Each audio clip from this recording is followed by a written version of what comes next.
过春节的时候你们怎么样？好不好吗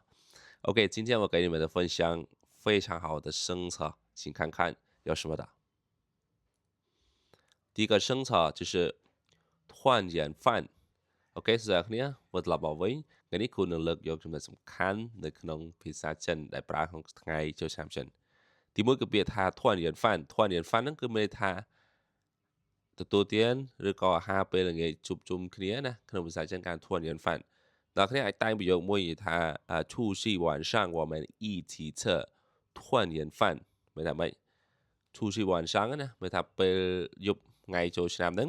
គឺ我们的一起吃团圆饭团圆饭ពួកយើងញ៉ាំអាហារជុំគ្នា团圆饭ទូម៉ាអូខេចឹងអាចយកមកនិយាយបានក្នុងភាសាចិនតោះឥឡូវទៅមើលពាក្យទី2គឺពាក្យ发红包发红包发红包是什么翻译啊发红包មានថាឲ្យអាំងប៉ៅក្នុងភាសាចិនអានថា发红包យកមកនិយាយអាចយកនិយាយថា过年我们发红包ឬក៏អ្នកគ្នាអាចយកមកនិយាយថា爸爸给我发红包អូខេ那么非常好的នេះគឺជាប្រយោគមួយដែលអាចប្រើប្រាស់បានទូទៅអញ្ចឹងណាមានថាម៉េចឆ្លងឆ្នាំហ្នឹងគឺពួកយើងឲ្យអាំងប៉ៅគ្នាឬក៏ប៉ាឲ្យអាំងប៉ៅមកខ្ញុំអញ្ចឹងទៅអញ្ចឹងប្រើបានអូខេ爸爸给我发红包អូខេតោះបន្តទៀត放鞭炮和烟花烟花鞭炮អញ្ចឹងពាក្យថា放鞭炮放鞭炮ហ្នឹងគឺយើងដឹងណាលេងផៅលេងអីហ្នឹង放鞭炮和烟花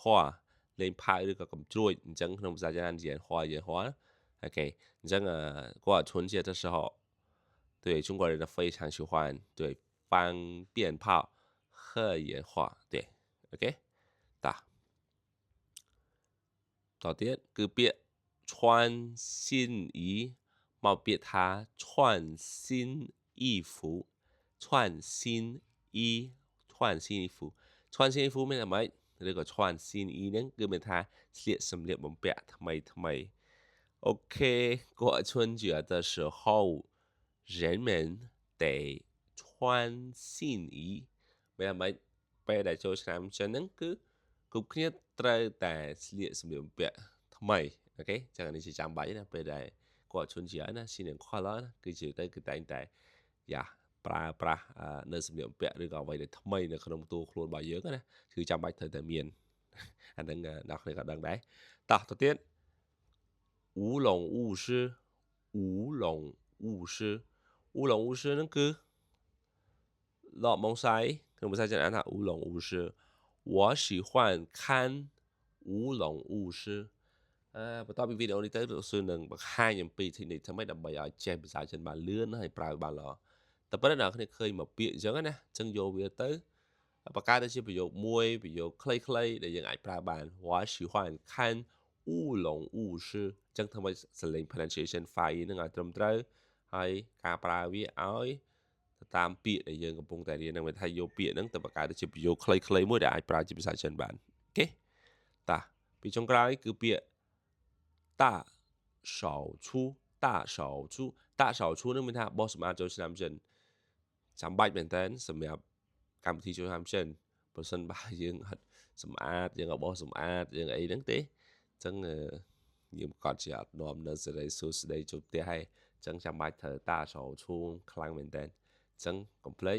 មើលរហូតដល់ចប់ហើយសម្រាប់ពាក្យទាំងអស់ហ្នឹងកុំភ្លេចយកទៅប្រើប្រាស់នៅក្នុងការនិយាយក្នុងចូលឆ្នាំចិនចាំនេះអូខេ这个马到成功អូខេអញ្ចឹង success នឹងនាំសំណាងជោគជ័យនៅក្នុងឆ្នាំថ្មី